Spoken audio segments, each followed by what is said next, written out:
Ces neurones sont liés à une sagesse, à une intelligence, qui est juste pour nous. La mienne est juste pour moi, la vôtre est juste pour vous. Et toutes les questions que vous posez à cette intelligence trouveront une réponse qui vous servira dans l'instant.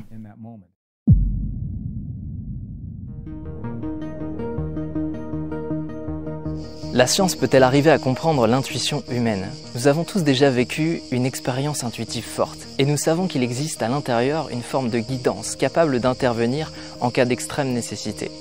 Alors dans cette vidéo, je vous propose l'intervention de Gregg Braden pour tenter de mettre des mots sur quelque chose de profondément intuitif. Et nous, on se retrouve à la fin pour cette fois-ci aller vers des conseils pratiques. À tout de suite.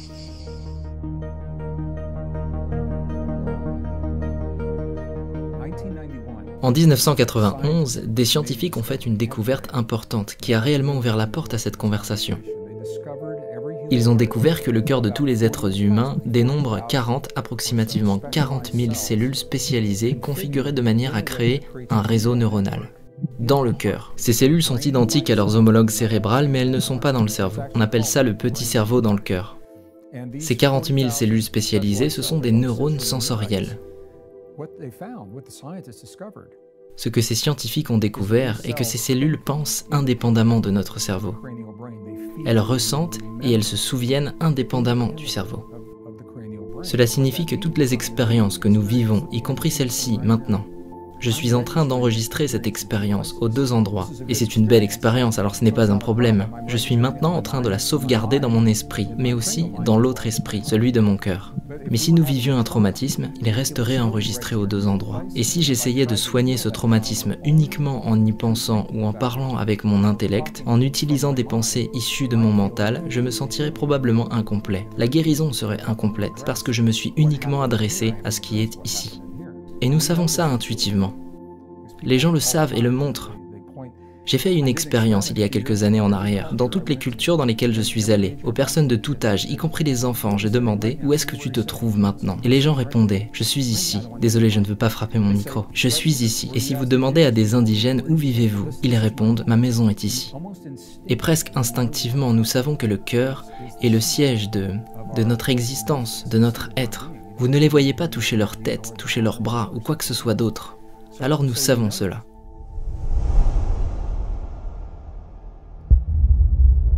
Lorsqu'on parle de l'intelligence du cœur, ce dont nous parlons est de la capacité de ces neurones, de notre capacité à communiquer avec ces neurones en comprenant la manière dont ils fonctionnent.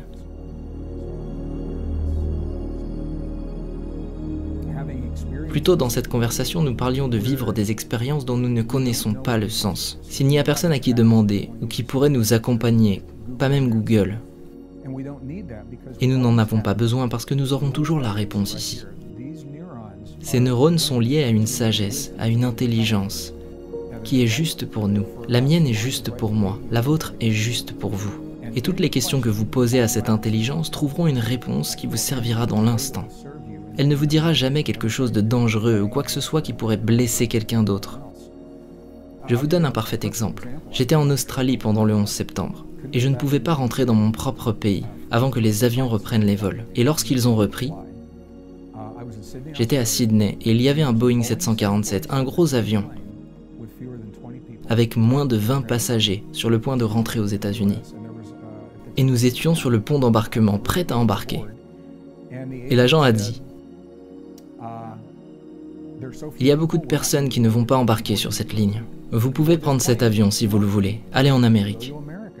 Et j'ai dit, d'accord, vous ne semblez pas très encourageante. Et elle m'a répondu, je ne sais pas ce qui va se passer dans ce pays, mais cet avion est sur le point de s'y rendre, alors si vous voulez y aller, je ne sais pas ce qui peut encore se passer, je ne sais pas si tout est terminé, mais si vous voulez aller dans l'avion, allez dans l'avion. Elle n'a pas réellement installé un climat de confiance pour moi ou pour les autres passagers. Et j'ai dit, gardez cette pensée, juste un instant, patientez une minute s'il vous plaît. Je me suis mis sur le côté, et il y a une technique, vous pouvez littéralement toucher votre cœur, comme ça. Et lorsque vous touchez votre cœur, votre attention vient toujours se poser là où se trouve la sensation. De cette manière, vous attirez votre attention dans le centre du cœur. Vous ralentissez votre respiration, juste quelques respirations plus lentes que d'habitude. Lorsque vous ralentissez votre souffle, cela indique à votre corps que vous êtes en sécurité, que vous êtes dans un lieu sécurisé. Et lorsque vous êtes en sécurité, il y a un switch, c'est comme un déclencheur émotionnel, qui libère dans le corps une biochimie de la guérison et de la régénération.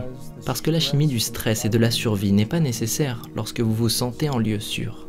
Quand vous ralentissez votre respiration en vous focalisant sur votre cœur, cela ouvre une porte.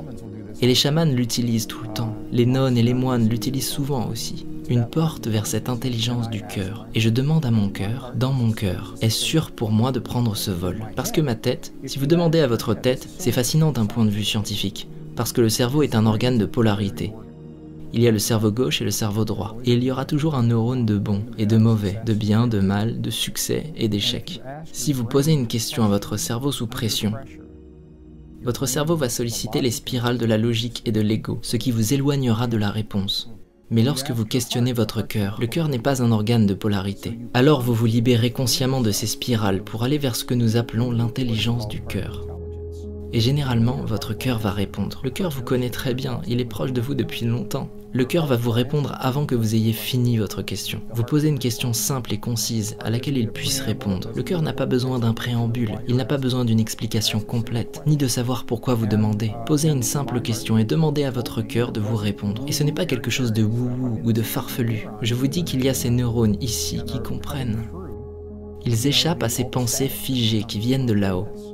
Et j'ai ressenti que c'était un bon vol, et j'ai pris cet avion. Je suis arrivé à LA, et je suis rentré dans un pays très différent. Il n'y avait plus que 9 vols en direction de chez moi, dans le Nouveau-Mexique, vers l'aéroport d'Albuquerque. Et j'étais dans l'un de ces 9 avions parce que j'ai fait confiance à mon cœur pour rentrer chez moi ce jour-là. D'autres personnes étaient tétanisées. Ils disaient, peut-être qu'ils savent des choses que nous ignorons, peut-être qu'ils ont été briefés et ils ne nous le disent pas, et ils sont restés sur place jusqu'à ce qu'ils se sentent rassurés. Ce n'est pas bien ou mal, mais nous avons tous des moments dans notre vie où quelque chose se passe et où nous devons faire un choix. Et parfois très rapidement. Et cela peut être une question de vie ou de mort. Il peut y avoir un accident de voiture ou quelque chose comme ça. J'ai traversé une période de vie où j'étais le premier sur la scène d'accident de voiture. Puis j'ai simplement laissé les choses se faire. Les premières fois, je me suis senti surpris et par la suite, je ne l'étais plus tant que ça. Mais j'ai toujours eu à faire des choix, à décider de ce qu'il fallait faire à cet instant avant qu'une aide intervienne. Et j'ai fait confiance. J'ai écouté mon cœur.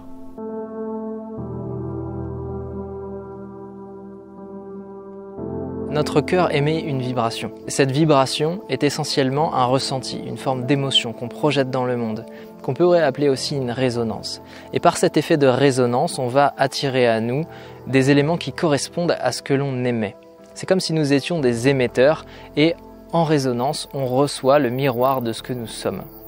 À partir du moment où on comprend ça, la question évidente qui se pose, c'est comment est-ce qu'on prend contrôle de ce mécanisme intérieur. Et l'idée de base, c'est d'essayer de rentrer dans un état de confiance, de sécurité, qui va être un terrain favorable pour émettre une vibration d'abondance, de joie, d'amour et de complétude, qui va contenir toutes les choses que nous voudrions vivre dans notre vie.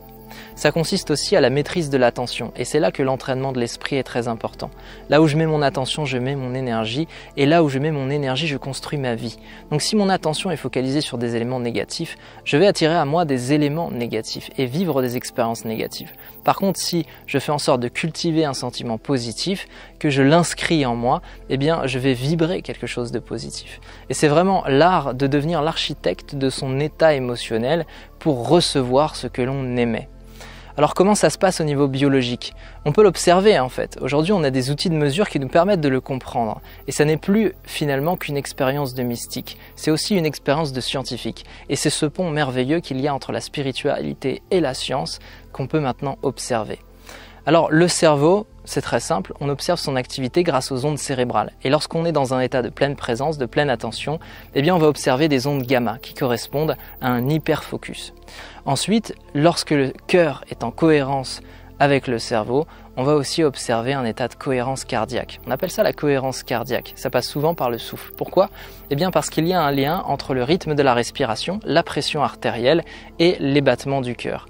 Et à partir du moment où on met en harmonie ces trois fonctions biologiques, que notre attention, c'est-à-dire le gouvernail de notre conscience, est focalisé sur des éléments positifs, eh bien on va devenir architecte de notre état émotionnel. On va pouvoir créer un sentiment positif dans notre corps, ce qui va avoir pour effet d'attirer à nous ce que nous émettons. Et aujourd'hui, on vit des périodes de crise et il y a beaucoup de gens qui sont dans les stress, qui sont dans la peur, qui sont dans l'anxiété, qui n'arrivent pas à contrôler ces états émotionnels. Et donc, on pourrait dire que d'un point de vue civilisationnel, on reçoit aujourd'hui ce que l'on a émis. Et il devient vraiment nécessaire de commencer à apprendre le langage du cœur. Alors ce qu'il faut comprendre aussi, c'est que lorsqu'on reçoit des choses négatives ou qu'on ressent des choses négatives, eh bien il y a un effet d'incohérence. Ça veut dire quoi concrètement?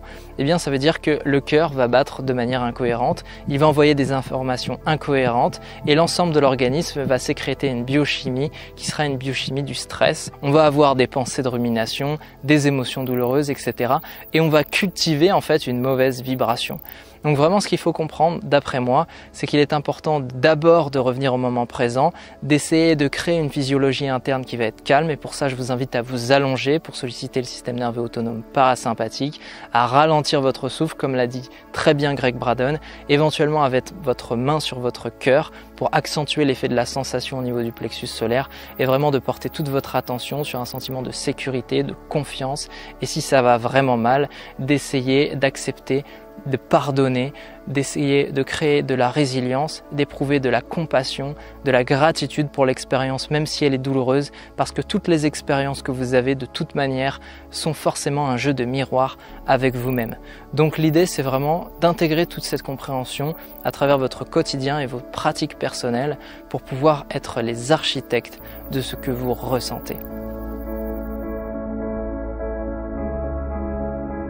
À un moment où notre civilisation humaine se retrouve confrontée à sa part d'ombre la plus obscure, il devient plus que nécessaire de renouer avec le langage du cœur, pour enfin réapprendre à pardonner, accueillir et cultiver la résilience, non pas en rejetant la réalité de la souffrance du monde, mais bien en maintenant une énergie qui résonne bel et bien avec ce que nous voulons voir dans le monde. Ainsi, nous ne serons pas les responsables d'un effondrement, mais les architectes d'un monde meilleur.